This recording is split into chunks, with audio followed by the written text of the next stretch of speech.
Hello नमस्कार दोस्तों। सबसे पहले हम बात करते हैं हमारे आज की पीएनएल की। तो आज के दिन मैंने मेरे स्ट्रैंगल स्ट्रेटजी के साथ में ट्रेड किया, जिसके अंदर 24,800 की कॉल को शॉर्ट किया, साथ में 24,900 की पुट को मैंने शॉर्ट किया। कॉल के अंदर मुझे लगभग 1,900 रुपये का लॉस हुआ, तो पुट के अंदर मुझे लगभग 5300 रुपये का प्रॉफिट हुआ। ऑल ओवर मुझे लगभग 3700 रुपये का प्रॉफिट हुआ। इसके अंदर मैंने आज के दिन एक टाटा मोटर के 21 स्टॉक को भी बाई किया, जिसको मैंने 704 के आसपास बाई किया। अभी वो 719 के आसपास चल रहा है। ये वीकली के अंदर ब्रेकआउट दे रहा था टाटा मोटर, इसलिए मैंने इसको पोर्टफोलियो के अंदर ऐड किया, क्योंकि मैं यही करता हूँ लगातार, पोर्टफोलियो के अंदर धीरे धीरे स्टॉकों को ऐड कर रहा हूँ। तो चलो मैं आपको पहले मेरा पोर्टफोलियो भी दिखा देता हूँ। तो ये मेरा कंप्लीट पोर्टफोलियो है। यहाँ पे आप देखोगे सारे स्टॉक है धीरे धीरे जिनको मैं ऐड कर रहा हूँ। अभी लास्ट में मैंने ऐड किया था टीसीएस को भी ऐड किया था, टाटा मोटर को भी ऐड किया था। 15 स्टॉक मैंने टाटा मोटर के ऐड किए थे, 3 स्टॉक मैंने टीसीएस के ऐड किए थे। अभी वापस से मैंने टाटा मोटर के अंदर लगभग 21 स्टॉक और ऐड कर लिए हैं। इसी तरीके से मैं धीरे धीरे इन स्टॉकों को बढ़ाता रहता हूँ अपसाइड के लिए। जैसे जैसे कोई भी स्टॉक अपसाइड में जाता रहता है तो उसके अंदर मैं ऐड करता रहता हूँ। अभी चलो मैं आपको ऑर्डर विंडो भी दिखा देता हूँ आज की, कि मैंने कैसे कैसे आज के दिन ट्रेड किया। तो यहाँ पे आप देखोगे तो मैंने लगभग 10 बजे यहाँ पे ट्रेडिंग को स्टार्ट किया था, 9:51 पे। फिर मैंने दूसरी साइड की ट्रेड को 10:05 पे इंक्लूड कर लिया, दोनों को साथ में स्ट्रेंगल बना लिया। क्योंकि मैंने बहुत बार आपको बताया कि मैं कभी भी एक साथ में स्ट्रेंगल नहीं बनाता हूँ दोनों साइड का। मैं पहले वेट करता हूँ एक साइड में, अगर मार्केट में मूवमेंट आ गया तो भी मुझे प्रॉफिट मिल जाए, अगर वहाँ पे आवश्यकता होती है तो मैं दूसरे को ऐड करता हूँ। फिर यहाँ पे जैसे ही मूवमेंट आने लग गया नीचे की साइड में, मैंने पुट को एग्जिट कर दिया। फिर मैंने यहाँ पे वापस से पुट को ऐड किया, फिर वापस से कॉल को एग्जिट किया। और लास्ट में आप यहाँ पे देखोगे तो लगभग 11:41 तक 12:41 तक मैंने ट्रेडिंग किया। उसके बाद भी कोई भी ट्रेड नहीं किया। यहाँ पे मेरा लास्ट प्रॉफिट बुक हो गया था लगभग 30 पॉइंट। उसके बाद भी मैंने कोई भी ट्रेड नहीं किया। तो मेरा टारगेट ये रहता है, जैसे ही मेरे को 30 पॉइंट मिल जाते हैं उसके बाद भी मैं कोई भी ट्रेड नहीं करता हूँ। अभी चलो कल की हमारी एक्सपायरी है, तो एक्सपायरी में हम कैसे ट्रेड कर सकते हैं वो देखते हैं। तो सबसे पहले हम ऑप्शन चैन को देखेंगे कि ऑप्शन चैन के हिसाब से हमें मार्केट क्या दिखा रहा है। तो ऑप्शन चैन के हिसाब से हम देखेंगे तो लास्ट टाइम में हमें सेलिंग में मिली है, और यहाँ पे पुट की साइड में ओआई कम है, धीरे धीरे कम हुआ है। वहीं कॉल की साइड में 25,000 पे अच्छा खासा ओआई है, 24,900 के ऊपर भी अच्छा खासा ओआई है, और 24,800 के ऊपर भी कॉल और पुट दोनों के अंदर ओआई अच्छा खासा है। तो ये हो सकता है कल ओपनिंग के ऊपर हम डिफाइन करेंगे कि कॉल का ओआई बढ़ रहा है फिर पुट का ओआई बढ़ रहा है, उस तरीके से हम इसको देखेंगे। क्योंकि कल की ओपनिंग इस हिसाब से मार्केट में लग रहा है 24,800 के आसपास ही होने वाली है, जिस हिसाब से हमें ओआई दिख रहा है। मतलब फ्लैट ऊपर कल के दिन होने की संभावना ही ज़्यादा है।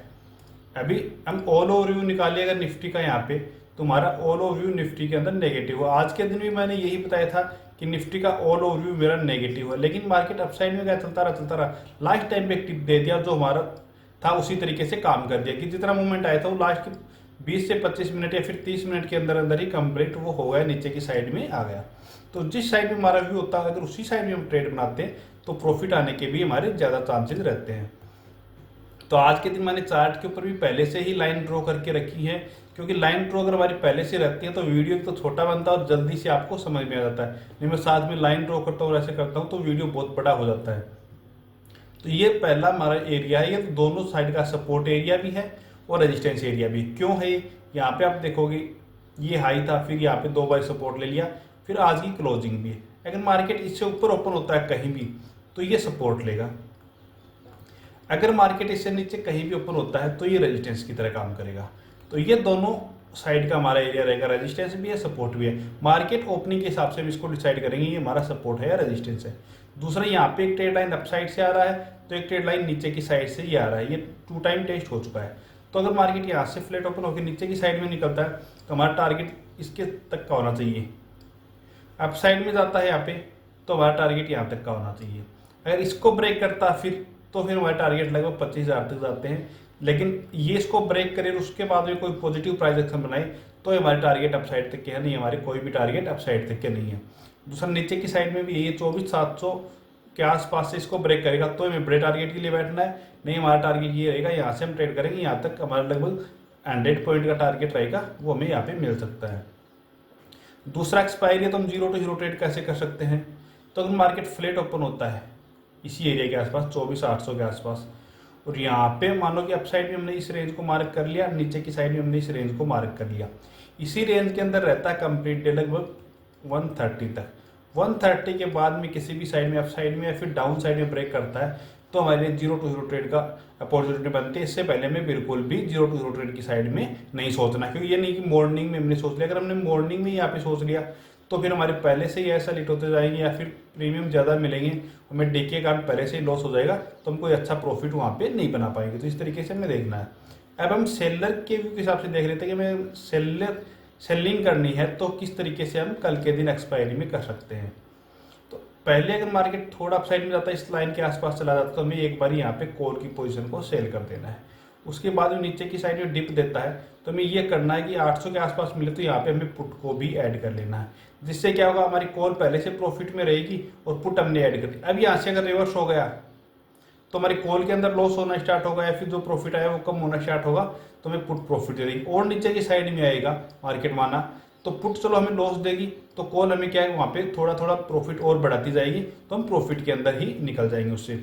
और ये रखना है कि इसके आसपास आता है तो और हमें पुट की साइड में ऐड कर सकते हैं, लेकिन अगर इसको नीचे की साइड में ब्रेक कर देगा तो फिर हमें उसको एग्जिट कर देना है और कोई भी नई ट्रेड हमें बिल्कुल भी नहीं बनानी है नीचे की साइड में, क्योंकि इसको ब्रेक करेगा तो फिर शार्पली डाउन साइड में सेलिंग हो सकती है।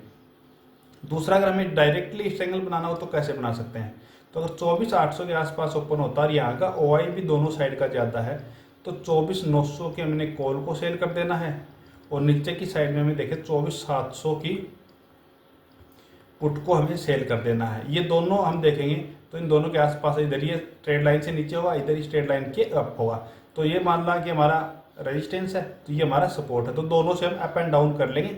फिर हम क्या करेंगे, मतलब पूरा दिन रखेंगे, जब अगर अप साइड में ब्रेक करता है इस लाइन को तो हम कॉल से एग्जिट हो जाएंगे, अगर डाउन साइड में ब्रेक करता है तो हम पुट से एग्जिट हो जाएंगे, और जब तक अगर इनको ब्रेक नहीं करता तो कंप्लीटली हम रखेंगे और दोनों ऑप्शन को हम जीरो कर लेंगे, जितना भी हमें प्रॉफिट होना होगा। जैसे हमने 30-30 वाले को सेल किया है, फिर 40-40 वाले को सेल किया है, तो जैसे 30-30 वाले को सेल किया तो हमें 60 पॉइंट यहाँ पे मिल जाएंगे। इस तरीके से हम कल के दिन ट्रेड का प्लान कर सकते हैं।